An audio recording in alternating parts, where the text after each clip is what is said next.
Dis mon papy, c'est quoi un cutéreux? Assieds-toi sur mes genoux ma puce, je vais t'expliquer ce qu'est un cutéreux. Comme son nom ne l'indique pas, cutéreux est une histoire d'amour. Pas une fausse, à l'eau de rose comme celle qu'on voit à la télé dans les séries, non. Une vraie, une réelle, une solide, une qui dure encore. Celle-ci commence en 1966, dans la cour d'un vieux bahut un peu miteux d'une petite ville de province. Le mot cutéreux signifie chez nous paysan, pas le propriétaire terrien opulent qui roule en Citroën 2 chevaux break sur les terres de sa ferme et en Citroën DS21 le dimanche pour aller à la messe à Notre-Dame. Non, je veux parler de celui qui va au marché du lundi et du jeudi, celui de Sainte-Thérèse puis de la place Victor Hugo en bottes de caoutchouc, relativement mauvais état, on peut dire percé, sans grand risque de se tromper, celui dont le bleu de travail sent bon la bouse ou la biquette quand il te fait dans le luxe ou l'éclectisme.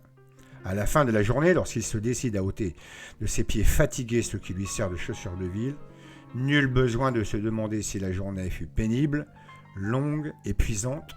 L'odeur puissante du fromage de Maroilles, petite ville de l'Avesnois située de loin de notre bahut de canton en témoigne, la maturation de ce carré fromager, de couleur paille et fétide, sort des bottes du fameux bouseux sans même y avoir été invité. Le décor est planté. Bon appétit, messieurs, dames. Le culto du coin, je tiens à la noblesse de la majuscule, qui reçoit ce qualificatif, voire se trouve soudainement, mais sans méchanceté, affublé de cette interjection, finit rarement son cursus scolaire à Sciences Po ou Polytechnique. Cela ne nuit en rien à son bon sens, peut-être même à son intelligence, certainement pas non plus à son bonheur.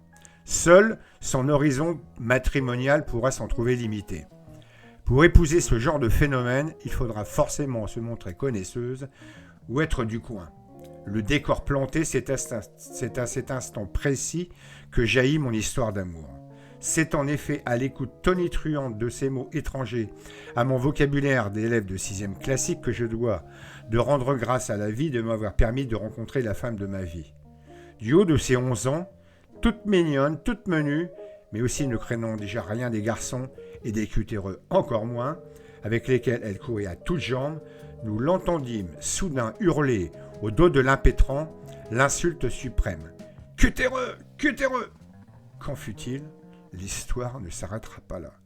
Nous étions parfaitement rangés devant la porte en chêne, haute et brinque-ballante, de la salle de classe de Camille Desboulins. Notre prof de latin, une demoiselle, parisienne de surcroît, attendait avec impatience et autorité que le babillage de cette marmaille cessât.